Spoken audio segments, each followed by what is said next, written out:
Isang mapagpalang araw uli sa ating mga kaibigan, mga kababayan, mga kapatid.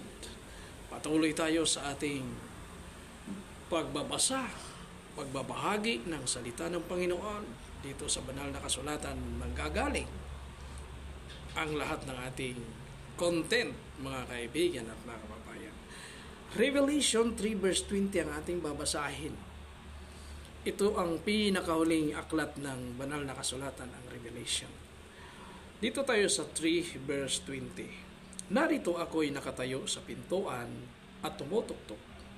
Kung ang sino man ay dumirinig ng aking tinig at magbukas ng pinto, ako'y papasok sa kanya at hahapong kasalo niya at siya'y kasalo ko. Dito mga kaibigan, ang sabi ng Panginoon, siya ay nasa pinto. Alam nyo sa Bible, mga kaibigan at mga kababayan, ang pintuan, may binabanggit ang banal na kasulatan na ang pintuan ng ating puso. Ngayon ang Panginoon, sinasabi niya ako ay nakatayo sa pintuan at tumutuktok. Yung pagtuktok mga kaibigan, ito ay nangangahulugan na gusto niyang mapansin o pumasok sa inyo. No? Ang tao pag nagtumutok-tok na sa pinto, ibig sabihin mayroon siyang sadya sa iyo. Napaka-importanting sadya niya sa iyo o kailangan niya sa iyo. Kaya ganun ang Panginoon ang sabi niya, ako'y tumutok-tok sa pintuan. Ang tinutok-tok niya yung ating puso, mga kaibigan. Na kung sino man ang magbukas, sabi niya, ako'y papasok, sabi niya, at sa kanya ako'y magiging kasalo sa pagkain. Kasalo, ibig sabihin, yung magiging kasalo mo ang isang tao, kung tao, pwede kang makipagsalo kung kayo ay very close, mga kaibigan. Kaya ang Panginoon, ang sabi niya, siya ay makikipagsalo kung sino man ang magbukas. Kaya ang mga kaibigan at mga kababayan, ano ang pamamaraan ng Panginoon ng kanyang pagtutuktok sa ating mga puso, sa ating mga kaisipan? Bakit siya tumutuktok? Sapagkat gusto niyang makasalo tayo, makasama tayo. Gusto niyang kung saan tayo, nandoon siya sa ating puso.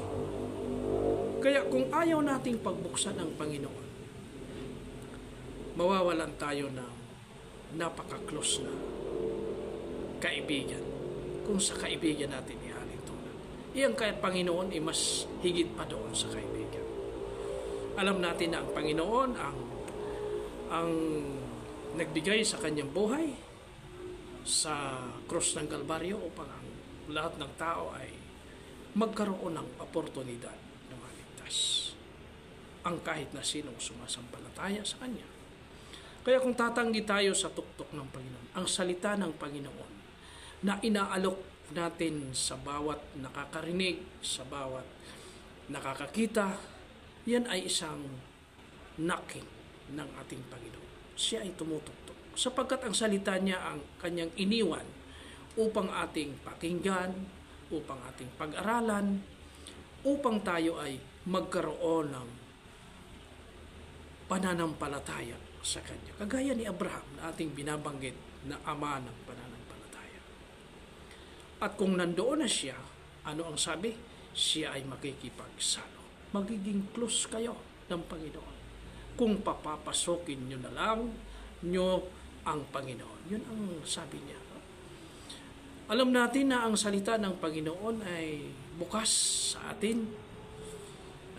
Kagaya ng ating pinag-aaral ngayon, ang Panginoon kasama natin sa ating mga pag-aaral sapagkat ang kanyang salita ang ating pinag-aaral.